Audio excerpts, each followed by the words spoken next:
Bienvenidos al podcast de Píldora Breve. Somos Ignacio García Vázquez e Ignacio Hernando Valle, educadores físicos deportivos. Y en el podcast de hoy vamos a hablar cómo las sesiones tipo HIIT favorecen la quema de grasas. Por cierto, no dejen de seguir toda la actualidad y nuestros productos en nuestra web nachosconfitness.com, así como de seguirnos en nuestras cuentas personales @mrnachiti y @nachoaf y salud. Comenzamos.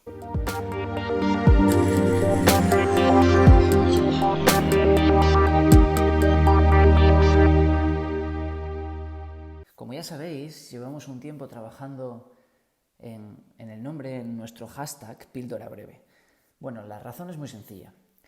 En primer lugar, píldora, como sabéis, es como digamos una pastilla, ¿verdad? Es una píldora que nos va a ayudar a mejorar nuestra salud, porque el ejercicio no es más que una píldora. También consideramos que es breve, ya que si no os habéis dado cuenta, si no os daréis en el futuro, trabajamos con un tipo de herramienta que en general suele ser breve. Suelen ser podcasts breves, vídeos cortitos, infografías, ¿verdad?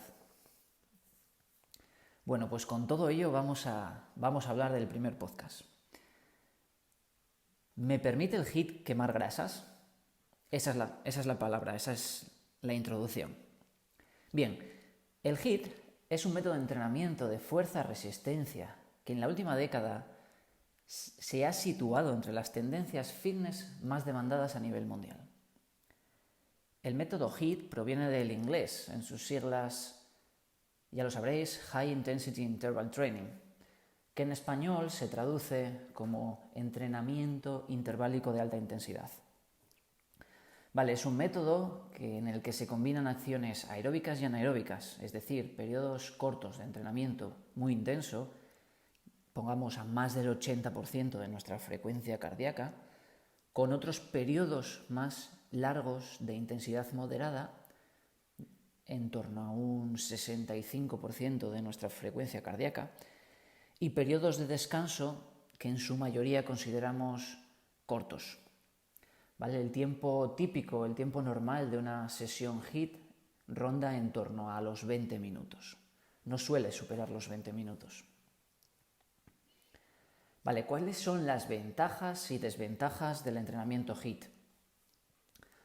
Como todos los métodos de entrenamiento, cuenta con una serie de ventajas y una serie de desventajas. Por supuesto, hoy solo vamos a hablar de algunas de ellas, ¿no? Porque si nos centrásemos en todas, esto nos llevaría horas. Una de las ventajas más demandadas que perseguimos hoy en día es la relación entre el tiempo invertido y el rendimiento. Digamos que en tan solo 20 minutos de entrenamiento se pueden conseguir grandes mejoras en la condición física, en casi todas las capacidades básicas. Por eso, si dispones de poco tiempo, este método es ideal para ti. Este puede ser un gran aliado. Vale, otra de las grandes ventajas, y una que suele gustar muchísimo a la gente, es la famosa quema de grasas, ¿no? Pero esto viene determinado por un famoso efecto que denominamos el efecto EPOC. ¿Qué es el efecto EPOC?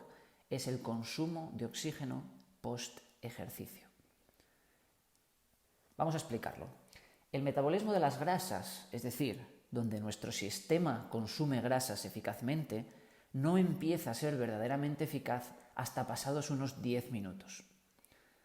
Entonces, si una sesión dura 15 minutos, ¿solo voy a quemar grasa durante 5 minutos? Pues sí y no, no y sí. Digamos, en la sesión, si quemaras grasas durante 5 minutos, o sea, en la sesión sí vas a quemar grasas durante 5 minutos. Sin embargo, aquí es donde entra este famoso efecto EPOC. Básicamente, en esos 15 minutos de sesión aumentamos el metabolismo en torno a un 10 o un 15%, que se podrá llegar a prolongar durante las próximas 48 horas. Atención a esto, durante 48 horas vas a aumentar ese metabolismo, ¿no? Vas a activar ese metabolismo. y con ello el consumo calórico tan deseado para la pérdida de grasa, para la pérdida de peso. En resumen, con el HIIT podrás quemar grasas durante, pero sobre todo también después de la sesión de HIIT, de la sesión de interválica. Bueno, estas son algunas de las ventajas, ¿no? Pero ahora vamos a pasar a las, digamos, desventajas, porque no todo es tan maravilloso, ni mucho menos. Personalmente me preocupan las falsas esperanzas que creemos inherentes a este método, y no lo son, ¿vale? Realizar sesiones, 2 o 3 sesiones de HIIT a la semana puede llegar a ser muy perjudicial para nuestra salud, sobre todo si no estamos entrenados. Anteriormente os cité que nuestro metabolismo está activo durante 48 horas después de la sesión, ¿no? Por lo tanto, ese es el mínimo tiempo que deberíamos descansar después de la sesión para no acumular fatiga, mitigar el riesgo de lesión, etc. Ya que de no descansar correctamente lo que vamos a generar es una fatiga probablemente crónica y además sufrir a nivel de ligamentos, de tendones y otras articulaciones, que suelen ser las lesiones más comunes con este tipo de entrenamiento. Otra de las desventajas que me suele preocupar, que suelo hacer mucho hincapié en ella en mis clases y que trato de hacer llegar a todo el mundo, es el alto porcentaje de abandono. O sea, nos venden este método como algo maravilloso, sin embargo, un alto porcentaje de la gente que prueba el HIIT no es capaz de superar los 2 primeros meses de entrenamiento. Primero, el abandono por lesión, por no haber contado con profesionales que adaptasen e individualizasen el proceso. Y segundo, el abandono por la incapacidad de soportar altos niveles de estrés psicológico que este entrenamiento conlleva. Porque recordaros que esto es duro, o sea, el entrenamiento HIIT no es cualquier cosa. A veces vendemos un entrenamiento HIIT, pero no lo es. ¿Vale? Estar al 80% de nuestra frecuencia cardíaca no es nada fácil. Entonces, si no vas a ser capaz de hacerlo durante meses, este método no te va a ayudar a perder esos kilos grasos de más. Deberás mantenerlo durante meses o años y compaginarlo con buenas prácticas alimenticias y otro tipo de entrenamiento. Porque voy a matizar otra cosa, las fórmulas milagrosas no existen, que no os mienta nadie. Las fórmulas milagrosas no existen. Entonces, ¿será mejor elegir un método que me motive a seguir durante años? Pues eso lo tienes que valorar tú a nivel personal. Entonces, si aún así te vas a animar a hacer HIIT, ¿qué es lo que necesito para empezar a practicar este método? Bueno, mis recomendaciones son 3.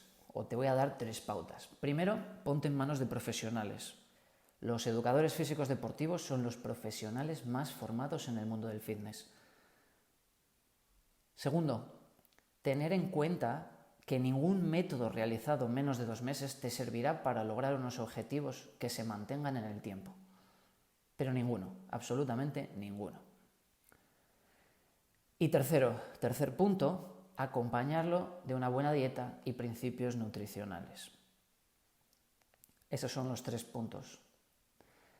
Bueno, y para acabar, una valoración personal, y es que, en mi humilde opinión, el método HIIT, al igual que otros métodos, por ejemplo, los hipogresivos o las clases de GAP, se han convertido en una estrategia de marketing que muchos hablan de ello, pero pocos entienden sus usos y beneficios. Me gustaría acabar haciéndote reflexionar.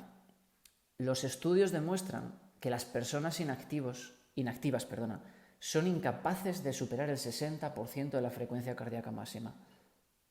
¿Me has escuchado? Son incapaces de superar el 60% de la frecuencia cardíaca máxima. Por lo tanto, ¿es correcto hablar de HIIT?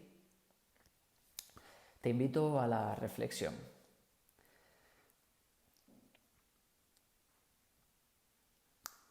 Bueno, y esto ha sido todo en nuestro primer podcast. No sé cómo va a salir, pero estoy muy motivado con este nuevo proyecto. Esperemos que al hacerte llegar toda esta información que estamos generando, ya sea en vídeos, en infografías o en podcast, que nos puedas escuchar, ver o leer en cualquiera de los formatos. Y muy importante es recordar que la máxima cualificación en el mundo del fitness, del entrenamiento y del deporte son los educadores físicos deportivos, ¿vale? Que te quede muy claro. Educadores físicos deportivos son universitarios que se forman durante 4 años. Nada más y nada menos. Bueno, pues ha sido un placer. Ignacio García Vázquez, educador físico deportivo, 62817. Espero que os guste, de verdad. Saluditos, chao, chao.